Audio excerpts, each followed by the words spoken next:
नमस्कार, आप देख रहे हैं खबर विस्तार में आपके साथ मनीष। जहां एक तरफ शिक्षा विभाग में अवैध नियुक्तियों को लेकर हड़कंप मचा हुआ है, वहीं अब महिला एवं बाल विकास विभाग में भी फर्जी नियुक्ति का सनसनीखेज मामला सामने आया है।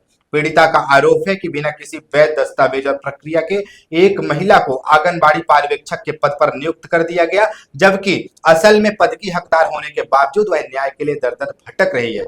रीवा कलेक्टर कार्यालय पहुंचकर पीड़िता ने साफ शब्दों में आरोप लगाए कि मेरे द्वारा कई पुख्ता दस्तावेज सहित शिकायतें दी गई। 2 बार 29 अप्रैल और 9 मई को लिखित आवेदन सौंपे, साथ ही 25 से ज्यादा बार सीएम हेल्पलाइन पर शिकायत की। इसके बावजूद कार्यक्रम अधिकारी और सीडीपीओ ने न केवल शिकायत को अनसुना किया, बल्कि जवाब में साफ कहा कि इस विभाग से आपको कोई न्याय नहीं मिलेगा, आप हाई कोर्ट जाइए। यह जवाब कहीं ना कहीं सरकारी तंत्र की बेशर्मी और अकर्मण्यता को दर्शाता है, जहां एक स्पष्ट फर्जीवाड़े पर भी कार्यवाही से इंकार कर दिया गया। सवाल यह है कि अगर पीड़ित को इतना ही सब कुछ करने के बाद भी विभाग ने से सिर्फ यह सुनने को मिले कि हाई कोर्ट जाओ, तो फिर लोक प्रशासन, सीएम हेल्पलाइन और शिकायत तंत्र की उपयोगिता क्या है?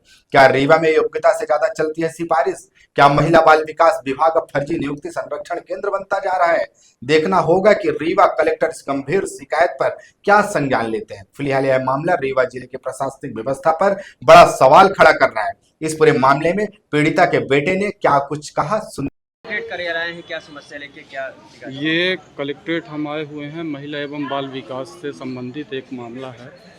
वर्ष 1998 में आंगनवाड़ी कार्यकर्ता के पद से पर्यवेक्षक के पद पर 14 नियुक्तियां होती हैं, जिसमें मेरी माता जी की भी नियुक्ति होती है, श्रीमती दयावती पांडे। माननीय कमिश्नर महोदय BS श्रीवास्तव जी द्वारा 21 मई 2001 को उनका आदेश करने के लिए कहा जाता है, और ये इस आदेश का पालन इस विभाग द्वारा आज दिनांक तक नहीं किया गया है। और इसके अलावा जो है, इस मामले को मेरे पिताजी हाई कोर्ट भी ले गए थे।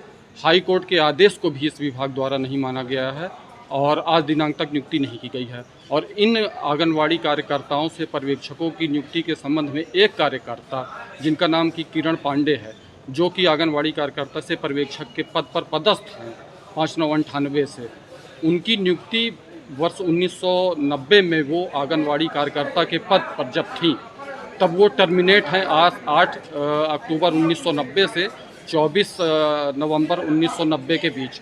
इसका कागज़ जो है 21 अगस्त 1999 को, मतलब नियुक्ति के 1 साल के अंदर ही, उस समय की जिला कार्यक्रम अधिकारी जो भी थी, उनके पास पहुंचता है। और इस संबंध में उनके द्वारा कोई भी कार्रवाई नहीं की जाती है। मामले को लेकर आज जन सुनवाई में आए हैं, क्या यहाँ से कहा गया है? इस जन सुनवाई में आए हुए हैं तो अपर कलेक्टर महोदय जी के माध्यम से कागज़ लिया गया है, पर अभी जिला कार्यक्रम अधिकारी नए आए हुए हैं, श्री नयन सिंह, तो उनके द्वारा ये कहा गया है कि अभी आपने पूर्व में आवेदन दिया था 1 हफ्ते पहले ही, अभी मुझे आए 1 हफ्ते भी नहीं हुआ। इस विषय को देखूंगा मैं और जांच करने के बाद फिर आगे इस संबंध में आप जिन्होंने ये गलत तरीके से पदोन्नति प्राप्त की है, उनका नाम क्या है?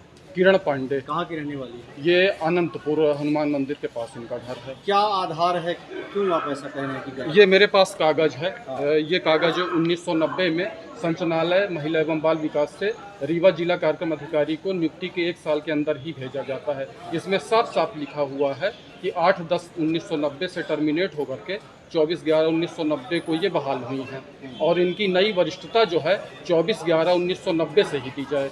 तो जो शासन का आदेश 1996 का 29 अक्टूबर का और 18 नवंबर का कहता है, वो ये कहता है महिला एवं बाल विकास परियोजना के अंतर्गत जो आंगनवाड़ी कार्यकर्ता से पर्यवेक्षक पद की नियुक्ति होती है, उसमें आंगनवाड़ी कार्यकर्ता के पद का निरंतर 10 साल का अनुभव चाहिए। तो जब ये बीच में टर्मिनेट हो गई 24 नवंबर 1990 से इनकी नियुक्ति होती है, तो जब 5 सितंबर 1998 को होती है, तो ये 8 साल भी पूरा नहीं कर रहे हैं। आपने जिला कार्यक्रम अधिकारी को और संभागीय अधिकारी को आपने पत्र दिया है, जैसा कि आपने? हमने सभी को यहाँ पर लगभग सब वरिष्ठ अधिकारी को पिछले 2-3 महीनों में मैंने कलेक्टर महोदय जी को, कमिश्नर महोदय जी को, माननीय मुख्य कार्यपालन अधिकारी महोदय को, EOW और लोकायुक्त महोदय, सभी को मेरे द्वारा आवेदन किया गया है। मेरा नाम अंकित सोहरा है।